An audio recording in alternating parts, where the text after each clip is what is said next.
I think what's lost here is that there is yet going to be, as a result of these downgrades, another rate increase on our electric customers.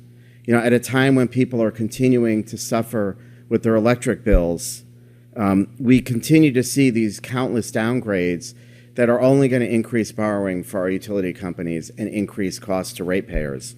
And at the same time, the Connecticut Democrats and the governor are engaging in a game of finger pointing and a game of chicken. They're now putting forth these conspiracy theories that somehow S&P and Moody's, who are long-respected rating agencies, are conspiring with our utility companies to create this type of environment. We all know that these rating agencies are heavily regulated by the federal government. They have ethics standards. These are publicly traded companies.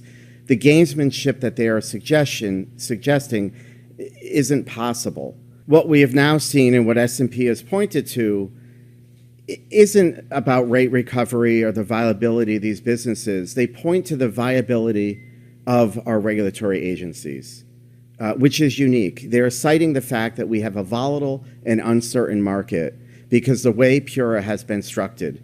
We all know that the decision-making in PURA has moved from a three-body panel to a chairman that has taken control over all the dockets, have operated with a level of secrecy, and has moved the decision-making to the governor's office because none of those reappointments have been made, and they are all serving at the pleasure of the governor, as opposed to being an independent, non-political body, which is the way it was originally structured.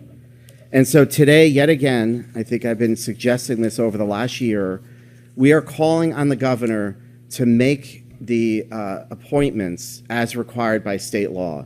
There are 2 vacancies that he has not filled over the last 2 years, and there are 3 people whose terms have all expired and they have not been reappointed.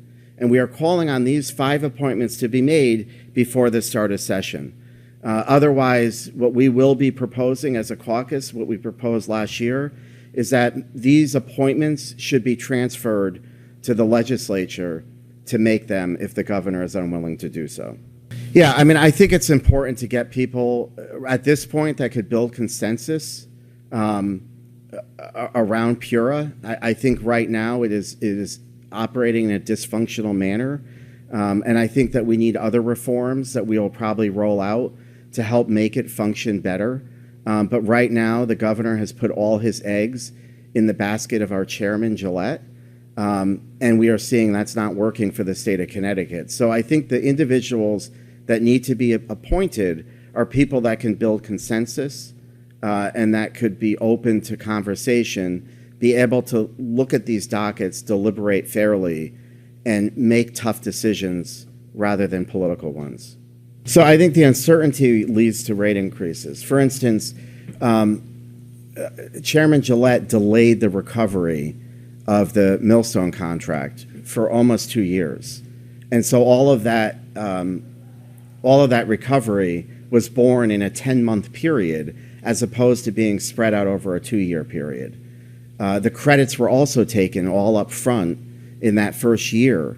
Had they all been spread out and smoothed over, which I think the utility companies advocated for, people wouldn't have seen such volatile electric bills. There might have been increases, but you wouldn't have seen, which everyone's forgotten, 3 years ago we had a decrease, and then we had this dramatic spike in August.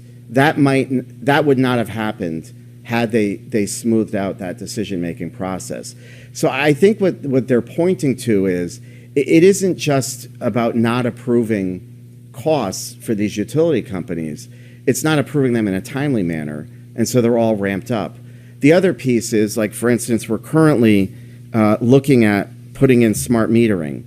And right now, the utility companies want to guarantee that if they're going to be mandated to install smart metering, which is upward of $1 billion right now, that they be allowed to be reimbursed for those costs. And PURA has not committed to that. And the delays in those decisions have only increased the prices because the cost of construction goes up.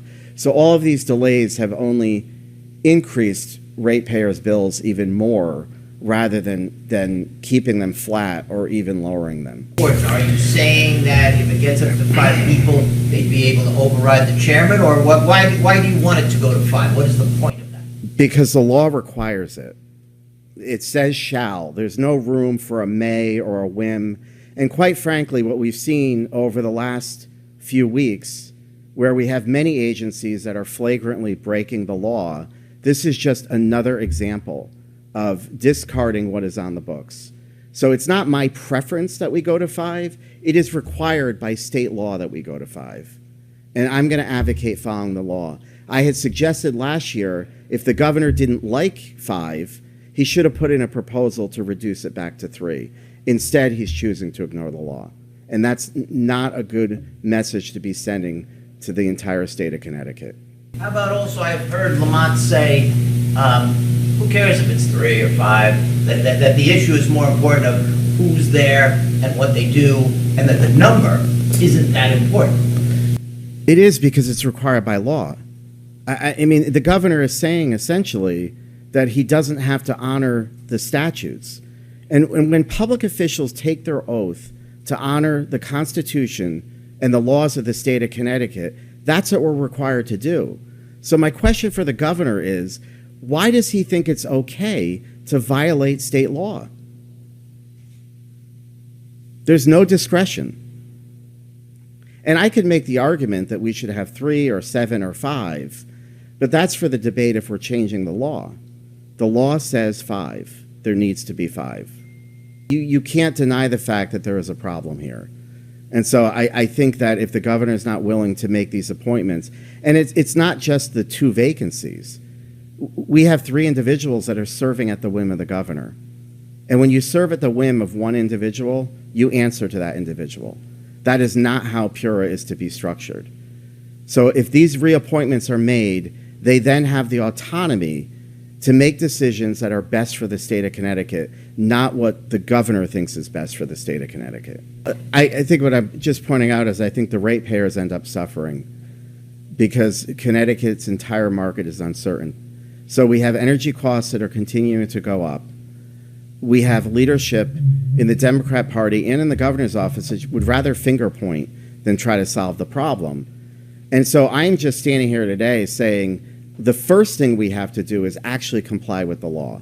That's my first ask, which I don't think is unreasonable. And like I said, then we will have other conversations I think that need to be had. You know, one being to restructure the authority that the chairman has in PURA. That authority is running as a dictatorship. It's not running as a regulatory body with 5 members making decisions. You have one individual that is taking every single docket. She is controlling every single docket and ultimately making those decisions. And the rest are put in the dark and brought out to vote. And that's not the way that agency was supposed to operate. What's rare is I've served in this building for 18 years, and PURA and prior to that DPUC was never on our radar. We didn't have these conversations about the agency because they're not supposed to be in the spotlight. Yet suddenly, over the last couple of years, this is what's happened. And I would suggest the fact that these appointments have not been renewed has shifted the decision-making to the governor's office, which has become political. And now they're under a spotlight. The other piece of this is I don't think PURA is following the black letter of the law. And that's why now you have S&P and Moody's downgrading these utility companies, including Connecticut Water, just as of Monday, because the laws are not being followed. And I think it starts with the top. And if the governor's not willing to abide by the law and make these 5 appointments, it has left them to their own devices. I have a large business that uses a lot of electricity. So our costs went from $17,000 a month to almost $25,000 a month. So for a business to have to annualize that and absorb an increase out of nowhere to the tune of $100,000 potentially is tough to swallow. And I think it gives me a unique perspective being a business owner, but then I think about the individuals that are on fixed incomes that have nowhere to go and no way to pay these bills. and then they're being asked to pay for other people's electric bills. And, you know, the Democrats' approach of conflating the issue and finger pointing isn't working. I think the governor still is not willing to comply with the law. So there's not really even a conversation about where we should go. But bottom line is there needs to be 5 commissioners. That's what the law says. And I have been saying that for over the last year. And this isn't working. There has not been a solution that has come out of the governor's office or Democrat leadership that solves these issues. The only people that have provided solutions over the last year has been House and Senate Republicans. They're shocked to see that one of their policies is failing. And rather than self-examine and try to correct it, they just continue on the path. And that's where I scratch my head. I voted against SB 7, the original law that has given rise to a lot of these problems. And my biggest concern with SB 7 was the impact it was going to have on companies' borrowing power. That was my biggest concern. And it's amazing that we are here today, and that exact concern has played out to a T.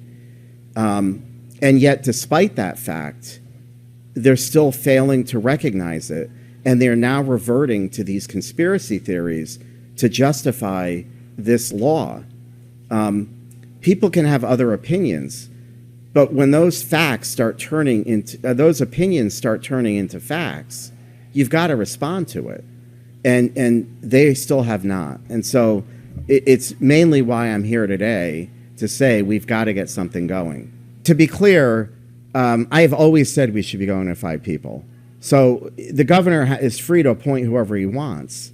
But he has always said we don't need to go to 5. Yes, you do. You have to follow the law. And for a sitting governor to say, I'm not going to follow the law, is alarming and disconcerting to me. And I said that a year ago, and frankly, I've been amazed that nobody seems to care about this. And so we shouldn't be surprised then when we have a chancellor of a higher ed system who has been violating the food policies and a whole host of other policies and running up the credit card. We had a person heading up the Social Equity Commission that was diverting money to her church and was terminated by the governor. We have a chief of staff that was using the state vehicles in violation of state policy. Its leadership starts at the top. So if he's not willing to obey the laws, clearly the people beneath him aren't willing to obey them either. And so where there's smoke, there's fire. And it gives me great alarm for the state of Connecticut that this is where we are.